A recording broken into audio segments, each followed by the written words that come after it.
Motorola வந்து H60 Fusion அப்படிங்கிற ஒரு மிட்-ரேஞ்ச் ஸ்மார்ட் ஃபோனை இந்தியாவில் லான்ச் பண்ணியிருக்காங்க. இந்த ஃபோனில் என்ன விஷயங்கள் வருது அப்படிங்கிறத டீட்டெயிலாக இந்த வீடியோவில் பார்க்க போகிறோம்.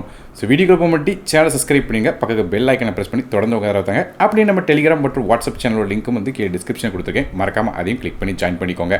முதல்ல ஆஸ் யூஷுவல் இந்த ஃபோனோட பில்ட் குவாலிட்டியிலேருந்து ஆரம்பிக்கலாம். ஃபோனோட பேக் சைட் நமக்கு வந்து சிலிக்கான் பாலிமர் மெட்டீரியல் செஞ்சிருக்காங்க. அதாவது நமக்கு வந்து பேகன் லெதர் ஃபினிஷிங்கில் ஃபோனோட பேக் சைடில் வருது. மற்றபடியாக இந்த ஃபோன் 3 டிஃப்ரெண்டான கலரில் வருது. அதாவது பேண்டோன் ஸ்லிப் ஸ்ட்ரீம், பேண்டோன் ஜெபியர் மற்றும் பேண்டோன் அமேசானைட் அப்படிங்கிற 3 கலர்ஸில் வருது. இந்த ஃபோனோட திக்னஸ் மற்றும் வெயிட்டை பொறுத்தவரையும் இந்த ஃபோன் 8.25 mm திக்னஸோட 180.1 கிராம் வெயிட் வருது. இது போக இந்த ஃபோனுக்கு டியூவல் IP ரேட்டிங் இருக்குது. அதாவது IP68 மற்றும் 69 அப்படிங்கிற ரேட்டிங் கொடுத்துருக்காங்க.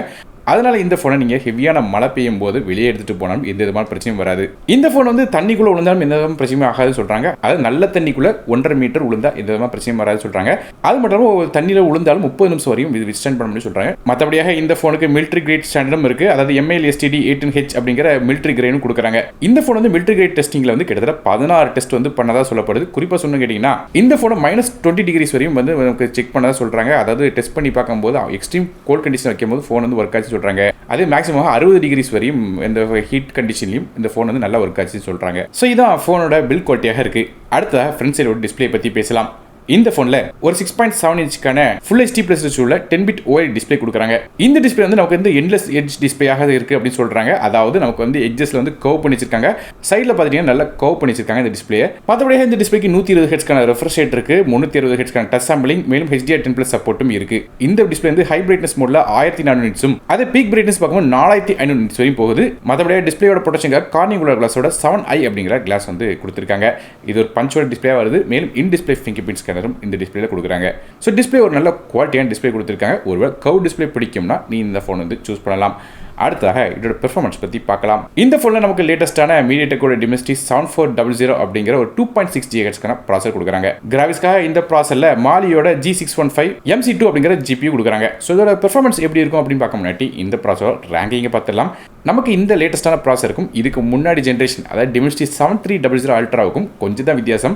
அதாவது அந்த ப்ராசருக்கும் இந்த ப்ராசருக்கும் ஒரு 100 MHz மட்டும் ஸ்பீடு வந்து கொடுது. அதாவது அது 2.5 GHz ரன் ஆகுது, இது 2.6 GHz ரன் ஆகுது. ஸோ ப்ராசர் ரேங்கிங் அப்படின்னு பார்க்கும்போது ஒரு 50 ரேங்க்கு கிட்ட வரும். அதாவது 50லேருந்து 55 கிட்ட ரேங்க் வந்து வர்றதுக்கு வாய்ப்பு இருக்குது.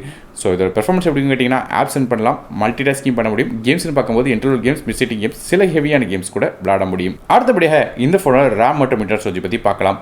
இந்த Motorola H60 Fusion வந்து 2 டிஃபரெண்டான கான்ஃபிகரேஷன் வருது. அதாவது 8GB RAM 2GB ஸ்டோரேஜ் மற்றும் 12GB RAM 2GB ஸ்டோரேஜ் அப்படிங்கிற 2 கான்ஃபிகரேஷன் தராங்க. RAM வெர்ஷன் LPDDR4 சாமாக தராங்க. ஆனால் ஸ்டோரேஜ் வந்து UFS 2.2 தான் கொடுத்துருக்காங்க. ஆனால் UFS 3.1 கொடுத்தது கொஞ்சம் பெட்டராக இருந்திருக்கும். ஆனால் இந்த UFS 2.2 கொடுத்த காலத்தில் கண்டிப்பாக வந்து நமக்கு வந்து ரீடிங் மற்றும் ரைட்டிங் ஸ்பீட் கொஞ்சம் ஸ்லோவாக இருக்கும். மற்றபடியாக மைக்ரோ SD கார்டுக்கான சப்போர்ட் இந்த ஃபோனில் கொடுக்குறாங்க. ஆனால் இது ஒரு ஹைபிரிட் சிம் செட்டாக தான் வருது. அதனால் ஃபோனில் வந்து 2 சிம் போட்டுக்கலாம். அப்படி இல்லைனா ஒரு சிம்மும் ஒரு மைக்ரோ SD கார்டும் ஃபோன் அட் டைம் யூஸ் பண்ணிக்கலாம். அடுத்த ஃபோனோட வாய்ஸ் பற்றி பேசலாம்.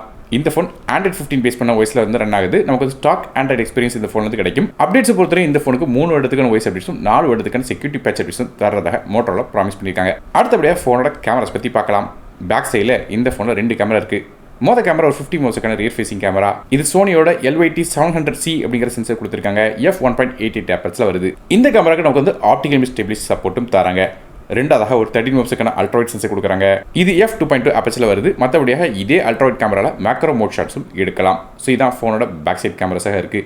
செல்ஃபி கேமரா பற்றி பேசலாம். ஃப்ரண்ட் சைடில் ஒரு 32 மெகாபிக்சலுக்கான ஃப்ரண்ட் ஃபேசிங் கேமரா தராங்க. இது f2.2 ஆப்பர்ஸில் வருது.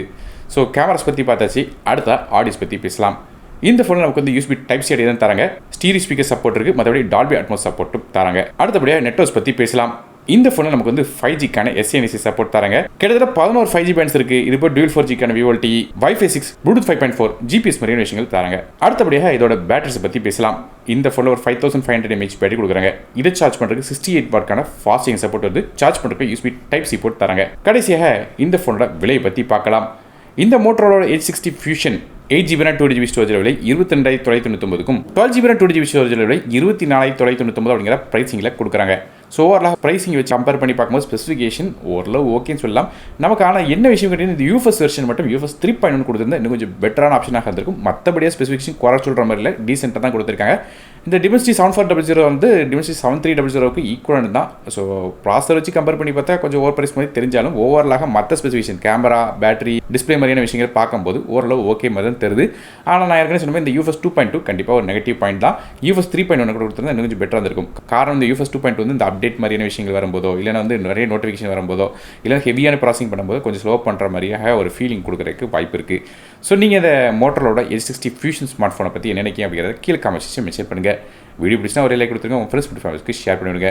நானும் டெக் இந்த மற்றபடி சிந்திக்க நன்றி, வணக்கம்.